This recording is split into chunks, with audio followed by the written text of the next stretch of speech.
Hello and welcome to the 121st episode of Growing Up Geek, the weekly podcast for geek entertainment and nostalgia. My name is Brad and I'm joined by my brother Rob. You're hermano, you is my brother, Hey, happy Cinco de Mayo! As we were shot by 1 million Mexicans because we should not have done that. They shoot into the sky to celebrate and the bullets find their way to our homes. Yeah, just to clarify, I think Cinco de Mayo is a celebration of the Mexicans fighting off the French. Yep. And that should not really pertain to Americans. Well, exactly. Gosh, it's so horrible because it's one of those foreign holidays that I think Americans celebrate more than the actual country that it belongs to. Well, Americans celebrate food. and alcohol especially. Right. Nobody even knows what it is, and they'll be like, yeah, man, it's time to drink Corona. When I was a teenager, I saw a poster called, 365 Excuses to Party. Like one of those, lame frat posters. Uh-huh. And yeah. At Walmart or something. It was in those rotating poster displays, where you'd be like, eee! And there's Captain America, and there's Pam Anderson, Yeah. And this was At Walmart. reasons. Yeah, you're right. Yeah. And it's right across from the toy aisle. Yes. And they're just here's, you're lured in by the Jonas Brothers, but next thing you know, it's random girl. Yeah, light cheesecake. Mid to light cheesecake. And occasionally beefcake. Ew. I think I lost track of what you were talking about, but if I just say that's a metaphor, ew. Right. Yeah. It's just been holiday overload lately. We had Cinco de Mayo. We had Star Wars Day. Yes. I don't know if anybody pulled that on you, that May the 4th be with you thing. Our dad did that. He did do that. He actually did it he did it in a vacuum. Nobody told him about it. So I gave him props. I was like, Dad, you had an original thought. I was very proud of him. Yeah. I guess he's getting Twittified or something like that. Now, I found out about it on trending topics on Twitter. Okay. But I tried, I have this thing, it'll tell me what the trend, it's well, why is this a trending topic? And I couldn't figure it out. It was just okay, it's Star Wars Day. Star Wars fans are saying to each other, May the 4th be with you. Yeah. And I'm saying beyond that, is there any other reason why that's Star Wars Day? Was Star Wars released May 4th? Oh, that's it was in May, I believe, and it was Memorial. That's pile of goo. Okay, no. You've been drinking for Cinco de Mayo, is what's happening. I know exactly. I've been drinking lots of guacamole. Right, exactly. In true Star Wars Day fashion. It was blue milk. Please email me or direct text my Twitter account just with the answer. Is there more to May 4th being Star Wars Day than just the stupid pun? Email me on directtext.com. That's our new incredibly obsolete form of communication. Email me on directtext at growingupgeek.com. Yeah, /GeoCities. /Geocities. But yeah, Geocities. What's wonderful. Okay, so there was that. And then there was Free Comic Day. Yay! To just further nerdify things. And that actually leads us into a news item that was emailed into us by Jack Webster. And he basically was telling us about Jack. this. Hey, Jack, you guy. Yeah, so he emailed us about this whole, Spider-Man and the Jedi stopping a robbery. Did you hear about this? No. Okay, but you're intrigued, right? That's an interesting title. Absolutely. It's this cross world of people. Yeah, so Free Comic Day happens every year, and certain publishers like Marvel will give away a certain issue of comics, get people, excited about comics, and people will come to the shops. And there was one guy, he ran a shop, and he was celebrating by dressing in a Spider-Man outfit, and there was a bunch of other people there dressed up, and some dude, according to the story, grabbed an X-Men omnibus, which is valued at about $160, and started walking out of the store. So the guy saw him doing this, the owner, who's dressed as Spider-Man, mind you. And if you watch the security footage, it's really lame. It's not heroic at all. He's just sort of tagging this guy, slowly walking around in tights behind him, kind of just checking out what this guy's plans are. Then the guy starts heading towards the door.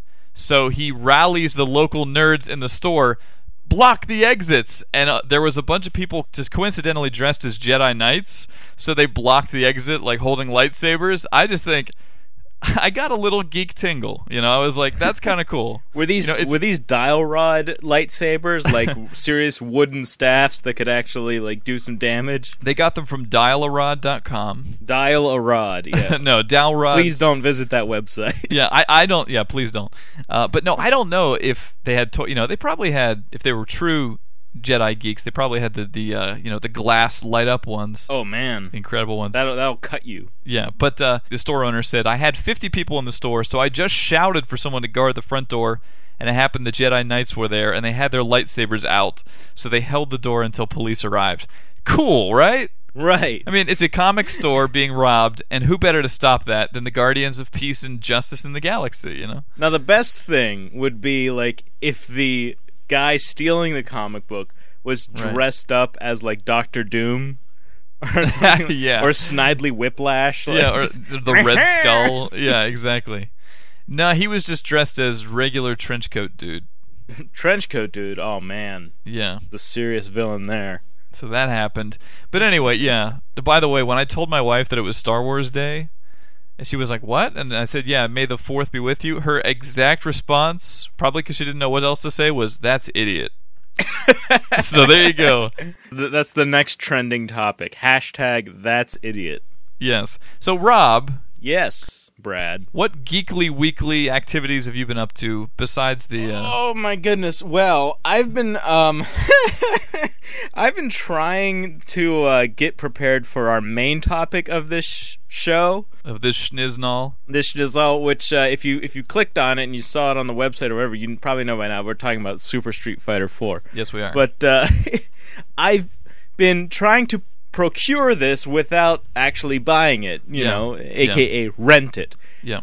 And I've gone through so many hoops to try and get this. Like we were trying to get this last week. It came out last week, and so we were like, this will give us plenty of time. Right. I went to Blockbuster, didn't have it. They only had one copy, and it was rented out. I went to kind of an independent place. They didn't even have it in stock. And then I'm like, you know what? Crazy thing. I'll try GameFly. I've always wanted to. Yes. This is something, by the way, I want to say Alex Albrecht has recently said on the Totally Rad Show, which is his podcast, they review a game a week, and he said it starts to add up, and he was saying, oh, so we started switching to GameFly. My suspicion is that they're not going to get new releases on GameFly. And that's the main thing I wanted to test. Like, can I expect new releases at my door the day of release? Because that's the only thing I truly rent is new releases.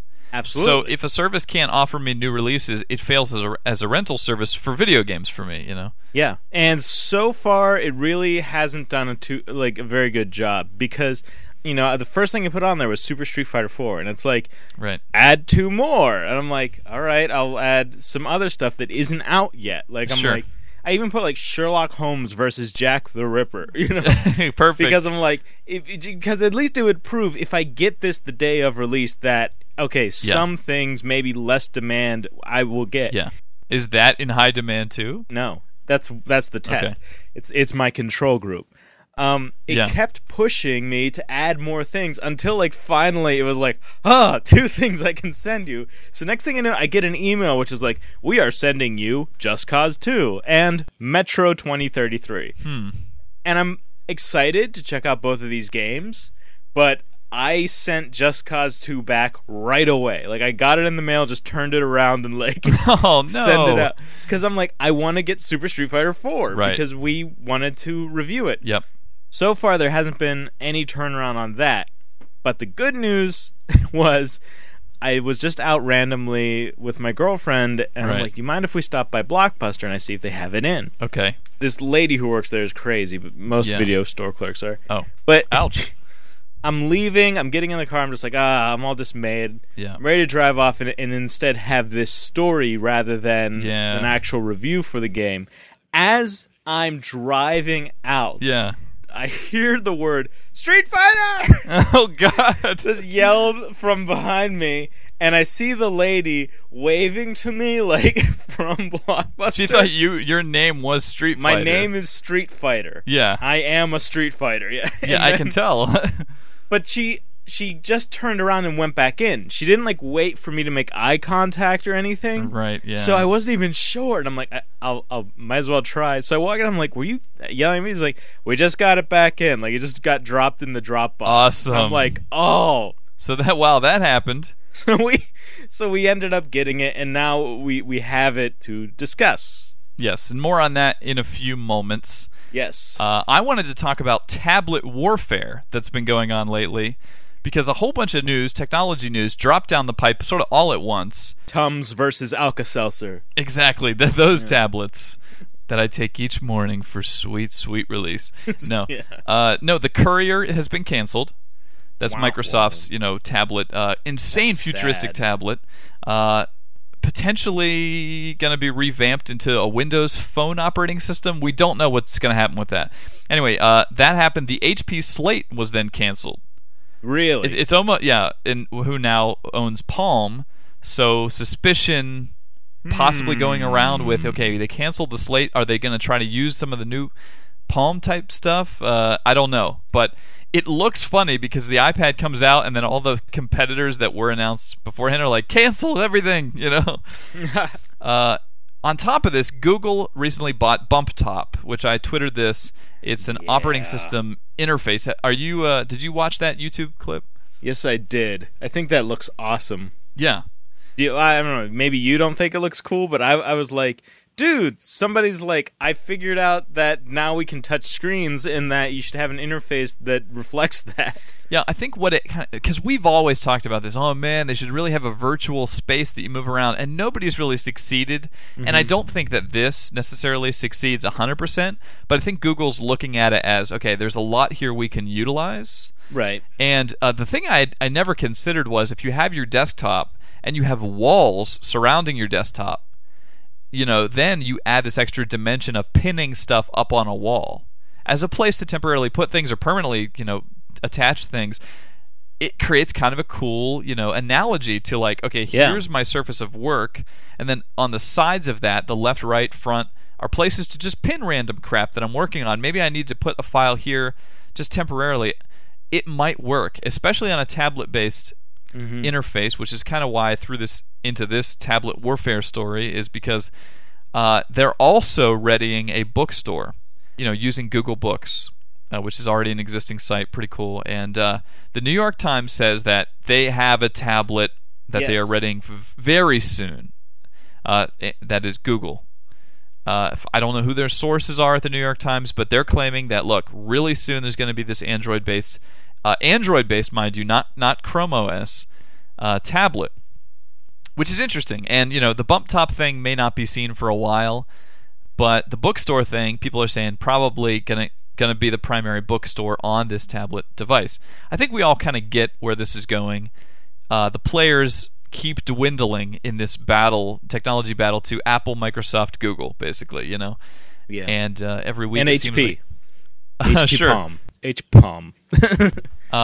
The interesting thing is that Google is ahead of Apple in terms of cloud computing, which is their big thing that they keep drumming on, that I'm excited about, storing all your data up in the cloud. And, when you use your iPad, you still have to connect it via USB to iTunes to start it up and to put certain content on it. I think Google understands that this ultimately isn't going to be the way people use their devices, mobile devices. You're going to want to sync everything up and then bring it back down, wirelessly. Right. Cloud computing. Like we lost internet access at work the other day. And it was interesting how some people in the office, who are against cloud computing are saying, oh, well, this is an example of why cloud computing isn't going to work. And I was thinking, but look at how little we can get done without internet. You know what I mean? Like, it to me almost was an example of why we're already there, Right. Especially being that I work at a website. Well, like, I'm where I work, seriously, everything is networked. So if the network goes down, I can't do anything. It's Sure. not even internet. Like, it's just, Right. the server is down and we can't access it. So, Right. yeah, I mean, I think it's something that people will probably just get used to it in the same way, like, oh, I don't have enough bars on my cell phone or something. And eventually, like, it's just a given sort of setback. You're like, well, it's temporarily down, if it lasts too long or is too frequent, then people freak out. But I don't think it's gonna. And interestingly enough, our IT department was up and running on AT&T like dongles, little like 3G connections. Ew. So, another ooh. But it's beefcake in that 3G dongles. It was one of the posters. Anyway, I think we didn't lose cell service, and I think that's something you'll see probably more and more over time is people getting away too from a connection like a Cat 5 cable. And just the same way we don't have landlines really anymore. We use cell phones. Yeah, it's probably the way that we'll stop connecting to the internet using cable, in general. But anyway, that's sort of a side path. Just the tablet war is heating up, and I found that interesting. War. Listen to that. It's not really a war, but yeah, there will be more tablets. It's the next console war. It's a tablet. People interested in tablets will have more choices, seemingly very soon. That'll be cool. I'm definitely interested in competition. In general, I love just creative ideas being thrown out there, just seeing what people come up with to one up the other. And we'll see. I definitely think, here's one thing, is that Google Android 2.2... Yeah, Froyo. Isn't that like a frozen yogurt? Yeah, that's what it's nicknamed. Oh boy. They're talking about having Flash support. Yeah.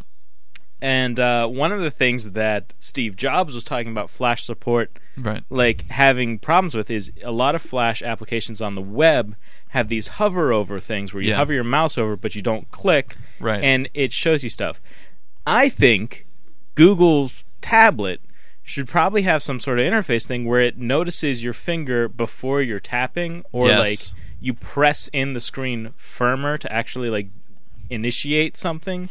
Yeah. So that you literally can do hover overs for stuff, but not have to, without like in fact interacting or engaging the interface, so that it is capable of even surfing those websites in its own way. Yeah, I know the next version of Chrome is out, the browser, and it does support like integrated Flash in it. So it seems like, unfortunately Apple has parted ways with Adobe on Flash, but Google and Microsoft still intend to support it fully, and they're... Yeah, that would be an interesting way around that problem. I do know that my Wacom tablet that I was talking about last week, when you hover nearby, it lights up. It lets you know that you can actually move, because you don't want to be pressing the whole time. Right. You just want to be hovering over like a mouse. So it actually has that problem fixed already. And so that's some tablet type stuff. Real quickly, I wanted to say, did you? How about a real minor update here? Batman 3, the third in the Christopher Nolan Batman trilogy, has been announced for, I think, next July. Sweet. And it's going to be helmed by Chris Nolan, so he did officially decide, yes, he will continue this. And I think he's approaching it as sort of the end of a trilogy, as a way to say, how can we top the last one? Let's do it by saying it's an ending, And cool. That's the early word. Anyway, that happened, but what I really wanted to say real quick is, did you get to see the Street Fighter short film teaser thing? Yeah, I did. Mm-hmm. They're very short. Yes, they are. And by that I mean, I don't know if I can form an opinion based on what I'm seeing. There's slow motion water effects. There's rain. People who look very good as these characters. Right. And we can already say this teaser, for people who don't know, there's a guy who works in the martial arts stunt industry.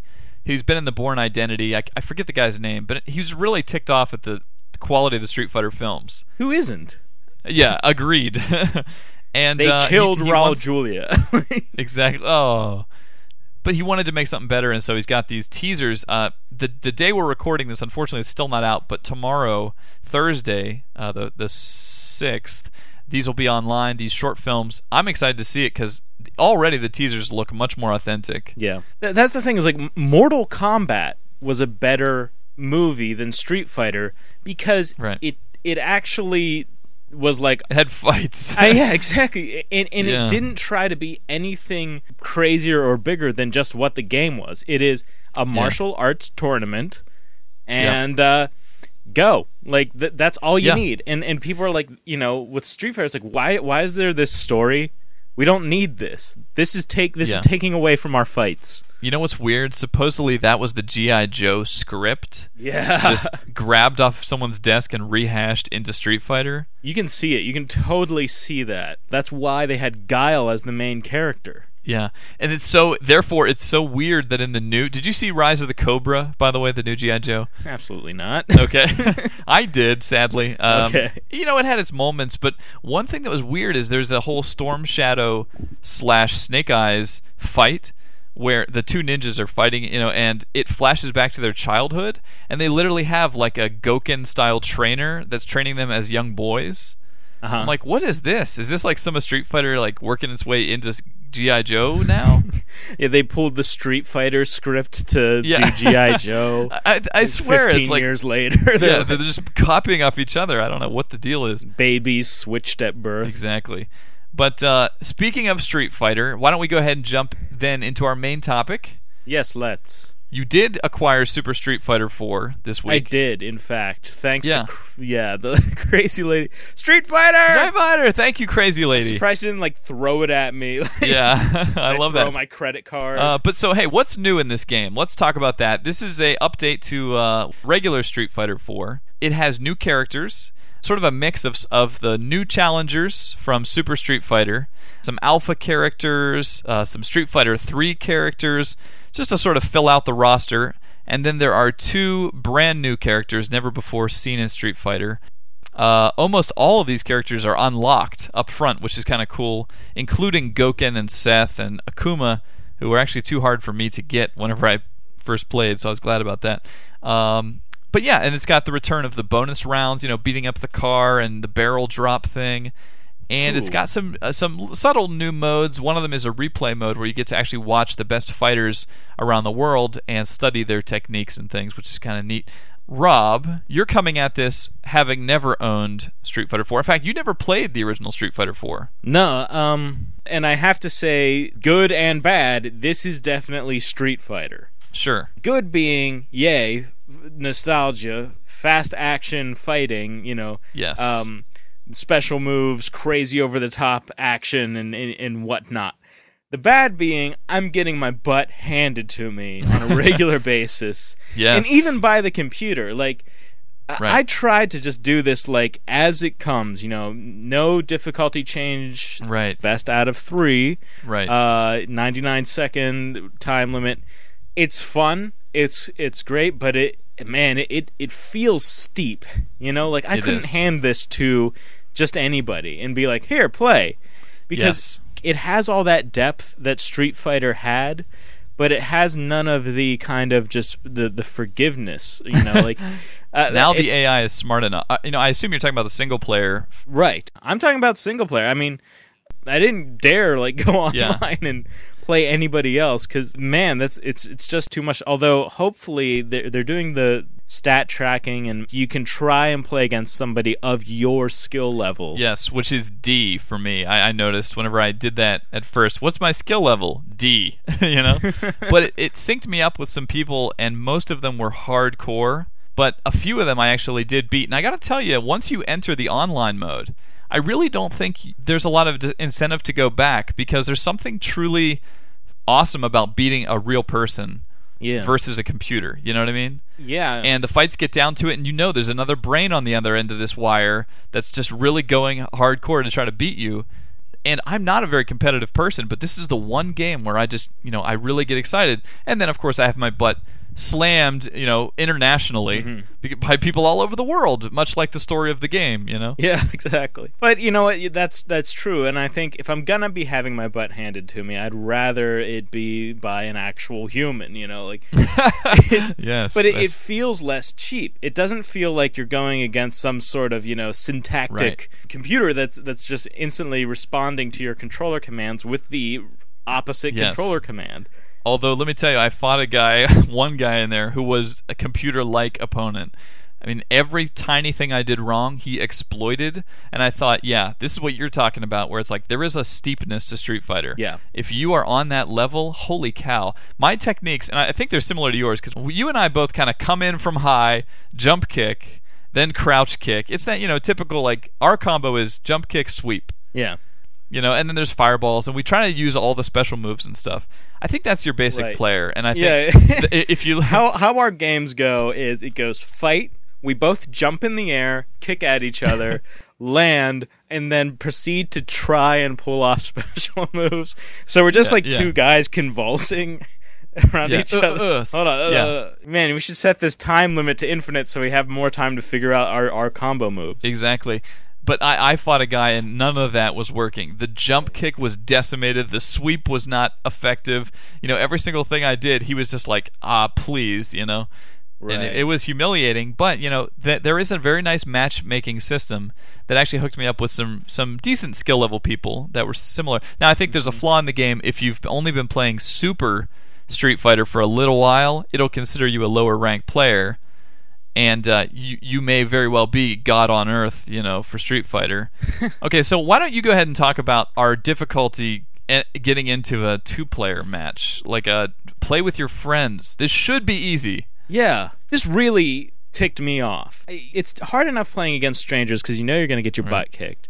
But so you want to play with your friends, and it almost was like they didn't think about this, or they just don't make it obvious. Because you and I spent maybe 15, 20 minutes trying to figure out how to play one another over Xbox Live in this game. And there's misleading menu items. Really? Yeah. If you hit the left bumper, it brings up your party. It lets you know who's in your party. Well, great. It doesn't give you any option beyond that to be like, all right, hook up and play a party game. Right, because the invite to game is grayed out. Yeah. So, you see your party members, it's like, thanks for showing me. Like in Mercs, it says show what friends are playing this. Boom. Obviously, you want them to join. But this just shows you for no reason and then doesn't let you invite them. So, the way it turns out is that you actually can't play ranked matches against your friends. And something that should probably have been obvious to us, because of cheating, they don't allow that. But you can only play the other modes, like a team battle. Yeah, there was an endless battle, team battle. These were the only things that allowed you to play with each other. And if you're in a party, the game should detect that and offer party battle. Sure, something like that. Or even just have something that is player match. Yeah, because this is what Xbox has always been good at, was having a standardized language. Sure. For multiplayer. You had the ranked matches, you have the player matches. Right. So you knew going into any game what you're dealing with. And this only had ranked match and these other two seeming like different game modes. Yeah, I actually feel like the menu system in this update, this Super Street Fighter 4, is pretty bad compared to the first game, which was very chrome brushed metal, kind of nice looking. This one is it looks like the desktop wallpaper of a Street Fighter fan. No. Yeah, 90s, it looks like kind of just a 90s website. A little bit rushed. Yeah, exactly. And here's that's some art with letters over it. Yeah, you select those letters. Yeah, and that's kind of what I want to talk about. Is I own Street Fighter 4, so this game to me had a lot to prove. Historically, Capcom has put these versions out. Super Street Fighter, Champion Edition, but that was before the internet. You know? Now we have the ability to download characters, download levels, and I really felt like, why would I go and pay $40 to just get a couple of those things that I could download, And I know people will say, well, there's new modes, but honestly, the new modes didn't impress me very much. It's the characters and the levels and stuff that I would potentially consider buying this game for. And I'm going to say, as an owner of Street Fighter already, I still think that's too much money, because going through, it felt very, very similar, just plus a few characters. I don't know that I'm going to buy this game, but if I were in the market for a fighting game, I would probably go with this one. I mean, $40 is a good deal. The average game these days is $60, so that's $20 that you're saving. I think it's cool because I guess it's basically giving you the price of what maybe Street Fighter 4 would be down to by now. Sure. So in that way, you're not paying any more theoretically, but it's definitely a much fuller package. I don't feel like they damaged the game in any way. I mean, that's obviously you're able to determine that more. No, it's the best version of the game. And, okay. Menus be put aside. It's still the best version of the game. Yeah, and I do like the new characters. The oily guy, Hakan. What on earth? Like, that was... I mean, I saw him on the menu, and I thought he was going to be, like, some evil, like, Akuma guy. He's a Turkish wrestler. Yeah, he's a red-skinned Turkish wrestler covered in oil with metal plates or pieces stuck in his head.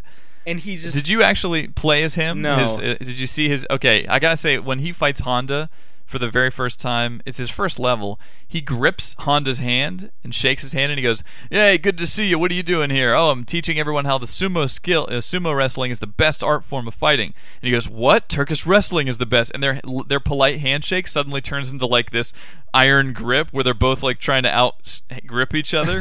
But yeah, I think it's the best version of the game for sure. It's not actually hard to do that. Just add a few new characters and things, which they have. I mean, it is hard to do that because when you add characters, you have to balance them. You know, and that's true. And I feel like the characters they've added are well balanced. Now, granted, they actually only added 2 completely new characters, so they only like as far as the production cycle go, had to focus on balancing 2, and then kind of tweaking the other that they added. Yeah, I think the decision to add only 2 was a good one. They're Juri and Hakan, and I think they're both good. Yeah. So they probably just cut back and said, let's just create 2 really nice new characters. I gotta say, weird choices in some of the characters they've added from Street Fighter games past. 3 is not a popular game, you know, with people. Mm-hmm. And then adding, you know, I'm glad to see DJ. I know a lot of other people aren't. Okay, you know. Now, talk about seeing DJ, because... he's weird looking. Yeah, agreed. He looks like he's been stung by bees. Yeah, he's a lot thicker and chunkier. I don't know. He still plays right. Yeah, but he looks like he's been in a fire, like his eyebrows were burned off or something. Right, there's something going on there. Some of the characters have transitioned in a weird way, but gosh, T-Hawk is like 1,000,000 feet high, which kind of makes sense for him. Right. I would have liked to seen more of the alpha characters, especially Relento, who I always loved. You know, the guy with the pull cue, or the stick and the beret, you know. Yeah. Anyway, that's a pretty darn good game for $40 if you don't own it. I'm going to say if you already do, skip. Yeah, if you're looking for a fighting game, there's not a better pedigree than Street Fighter, and they're pulling it off with this. I'd say $40 is worth buying if you want a fighting game.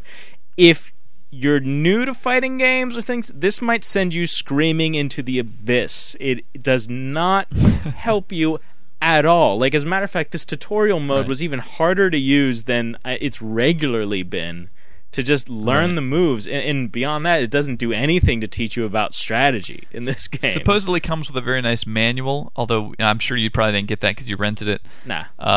But yeah, do some reading up on Street Fighter and you'll find it to be a very elegant, I think, fighting system. And, you know, it's all about the battle. At the end of the day, it's about the fight.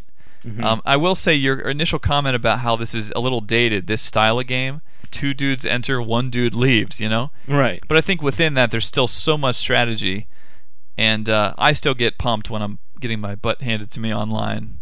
And the online battle is fast and responsive. Yes. And you and I are at either end of the state, and we still... Buttery smooth. Yeah. Fighting fluidly as if we were sitting right next to each other. That was great. Yeah, great that was really stuff. Cool. And a good way to test man against man in the ring. Jump, kick, try and pull off special moves. Exactly. Gyrate. So with that out of the way, let's move on to our nostalgic portion of the episode. Every week we like to do this, get nostalgic, and you had actually proposed this theme a while ago, which is things that we like that apparently suck.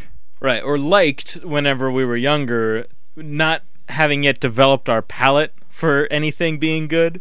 We're just like, this is a cool game, come on, guys. Yeah. Later on, just like having somebody like, you do know that game was like 1 star, right? Like, it was the worst game ever. This will probably be a reoccurring theme that we use. We're just going to give one each, starting with you. Okay. Man, there's so many things. But I think I singled this one out just because it also kind of marked an era of related gaming. Okay. That is Sewer Shark. Yes. For the Sega CD. Yep. As a matter of fact, this was the pack-in that Sega started to include with the second version of it.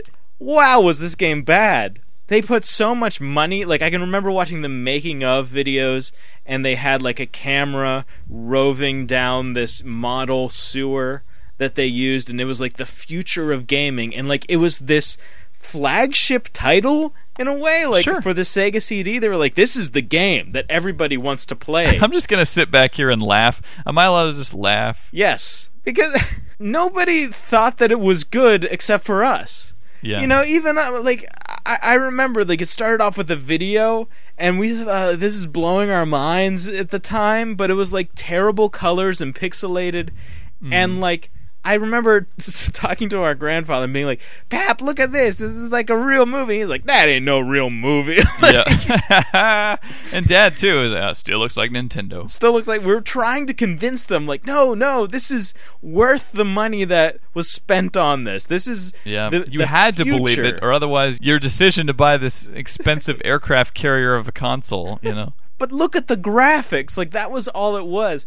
And going back, the graphics weren't even that good. Like, you were like shooting orange rats off of a tan-colored, sewer. Like, it was so difficult. And then, like, so you're trying to do that. It's like a shooting game, but you're using the gamepad to shoot. Right. And you're just trying to shoot these rats, and occasionally, like, it will blink and you have to turn, or else you smash into a wall.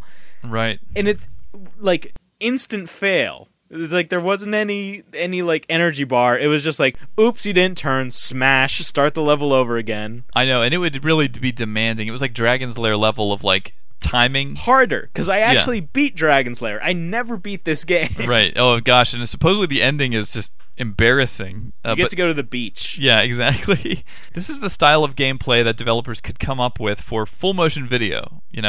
There's a lot of games based on this. Like Rebel Assault was based on this sort of FMV background with a cursor on it. I think Sylphied was based on this. I think Microcosm was based on this. Like, someone is trapped inside the president's balls, and you got to get inside. You are a micronaut, and you must be inside of this body, shooting dead cells or whatever. This is the blue part of the body. Clearly. Clearly it is. It was still like a 16-bit color scheme, despite having all this technology. Well, my thing of shame, I'm also going to do a video game, and that is Super Mario Brothers 2. Wow. A game that's actually probably pretty widely considered to be good. Yeah, I mean, I wouldn't expect... I would think you would be like, no, man, it's actually pretty good. Well, see, I say that. I say it's my favorite Mario Brothers ever, and that's where I get dissed, is because people say, oh, no, it's Super Mario Brothers 3.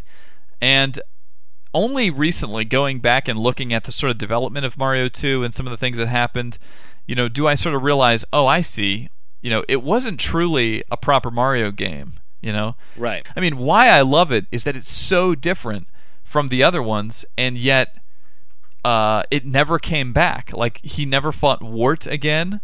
He never fought, like, the Shy Guys, and, like, well, I don't know, maybe he did. But the Shy Guys started to appear again. Shy Guys came back, but there was, like, the whole Dream World thing. It was a very odd, trippy Mario game. You got to play as, any four of the characters. You Sure. It had this, plucking things up and throwing them rather than, like, jumping on guys to kill them. Yeah, completely different mechanics, and never came back to that. And I always thought, man, doesn't that show you how original creative it was?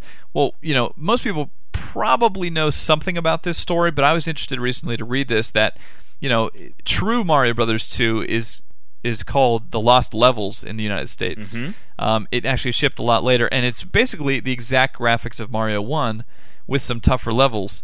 But Nintendo of America was really worried about that, and so they went looking for a different game. They didn't want to lose the franchise, and actually they thought it was too difficult, that game, which supposedly it is, if you've ever tried the Lost Levels. So what they did is they went and they found this other game, which was called Yume Kojo Doki Doki Panic. We always heard Doki Doki Panic. Right, that part actually means Dream Factory Heart-Pounding Panic. So you can actually see how, Dream Factory. So that game is about a family of 4 who have to, they're on a quest to rescue kidnapped kids in a strange fantasy land. And the characters are Mama, Sister, Papa, and brother. And so they all had different heights and different abilities, and so all they had to do was swap out the characters for the Mario, Luigi, Princess, and Toad, and then replace a few things that were, obviously needed to be changed, like the music. Some of the music needed to be changed and things like that. But they were able to very quickly turn this game into Super Mario Bros. 2. So weird, and I didn't know that when I was a kid, and I think that's why I'm able to say, oh man, Mario 2 is amazing. I understand now, historically, people saying, but it isn't a true Mario game.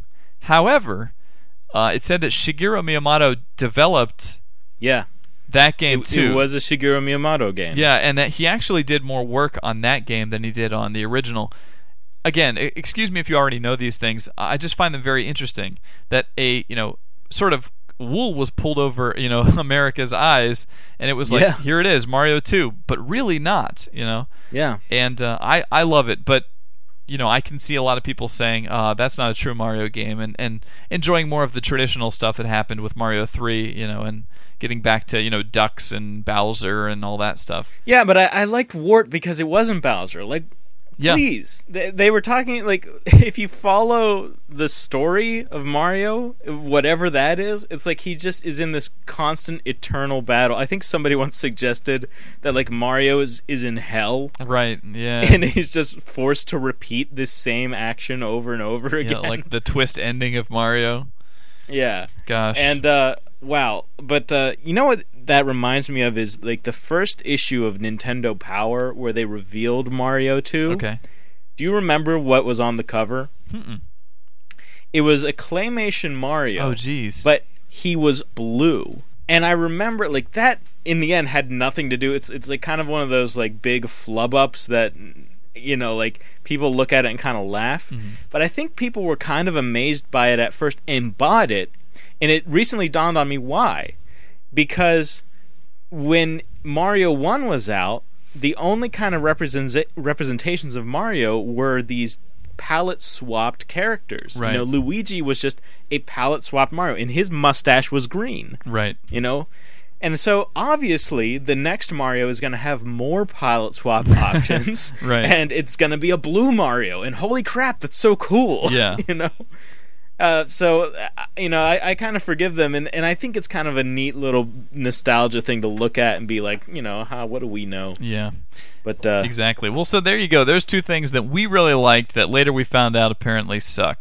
So, and we'll come back to this. We were writing this episode down, and I had a list of a whole bunch of stuff: movies, games, technology, TV that we like that we find out later we're in the minority on that one.